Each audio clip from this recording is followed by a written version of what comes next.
பன்னீர்செல்வம் தேசிய ஜனநாயக கூட்டணியிலிருந்து வெளியே வந்துட்டு முதலமைச்சரை சந்திச்சிருக்காரு. இது எப்படி பார்க்குறோம்? அவர் ஏற்கனவே அழிந்து விட்டார். கள்ள உறவு திமுகவோடு பலகாலமாக வைத்திருந்தவர். சட்டப்பேரவையிலேயே எங்கள் அப்பாவை பூஜை ரூமில் வைத்து, அதான் கருணாநிதியை பூஜை ரூமில் வைத்து அவங்க அப்பாவுடன் சாமி கும்பிட்டு விட்டு தான் மற்ற வேலையை செய்வோம் என்று சொன்ன அன்றே அவர் கள்ள உறவில் இருந்தார். அந்த கள்ள உறவை இன்று நிஜப்படுத்தி இருக்கிறார். அவ்வளவுதான். இது எங்களுக்கு லாபம், அவருக்கு அழிவு. பாஜக எங்களுக்கு எதுவுமே செய்யல அப்படின்னு சொல்லிட்டு தான் வெளியே வந்திருக்காரு ஓ பன்னீர்செல்வம். அதெல்லாம் அந்த கேள்வியே தேவையற்ற கேள்வி. அவர் தன் தலையில் மண்ணவாரி போட்டுக்கிட்டார். கள்ள உறவுக்காரர் என்ற பட்டத்தையும் பெற்றுவிட்டார். அவரை பற்றி ஏன் பேசுகிறீர்கள்? விட்டுவிடுங்கள்.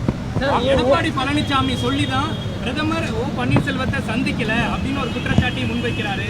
அது உங்கள் கருத்தாக இருக்கலாம், அது உண்மையல்ல. வேறு ஏதேனும் பேசுங்கள். செல்லா காசு கடலில் மூழ்கிவிட்ட ஒரு மனிதன் துரோகி என்ற பட்டத்தை பெற்றுவிட்டவர். அவரை பற்றி ஏன் பெரிதாக பேசுகிறீர்கள்?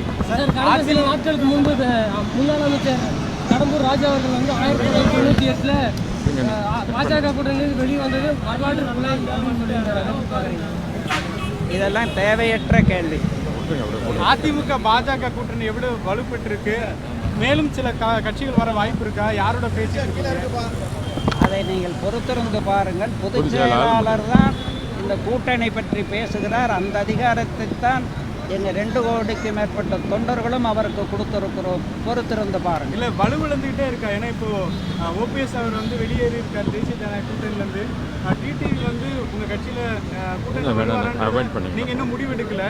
இல்லை, இதெல்லாம் தேவையற்ற கேள்விகள். தன்னிகரற்ற தலைவராக, தனியாட்சி அமைக்கக்கூடிய மாமனிதராக மக்கள் கூட்டணி அமைத்து கொண்டு வலம் வருகிற எடப்பாடியார் என்பதை மக்கள் அறிவார்கள். இது போன்ற கேள்விகளை கேட்காதீர்கள். ஜனநாயக கூட்டணி ஒரு ஆபத்தான கூட்டணின்னு பண்ருட்டி ராமச்சந்திரன் சொல்றாரு. பண்ருட்டி ராமச்சந்திரன் பல கட்சிகள் மாறியவர்கள், பல கொள்கைகளுக்கு சொந்தக்காரராக இருந்தவர். அவருக்கெல்லாம் ஏன் நீங்கள் பத்திரிகைகள் முக்கியத்துவம் கொடுக்கிறீர்கள் என்று எனக்கு புரியவில்லை. பிளே ஸ்டோர் மற்றும் ஆப் ஸ்டோரில் இருந்து பாலிமர் செயலியை QR கோடு மூலம் பதிவிறக்கம் செய்யுங்கள். செய்திகளை உடனுக்குடன் பெறுங்கள்.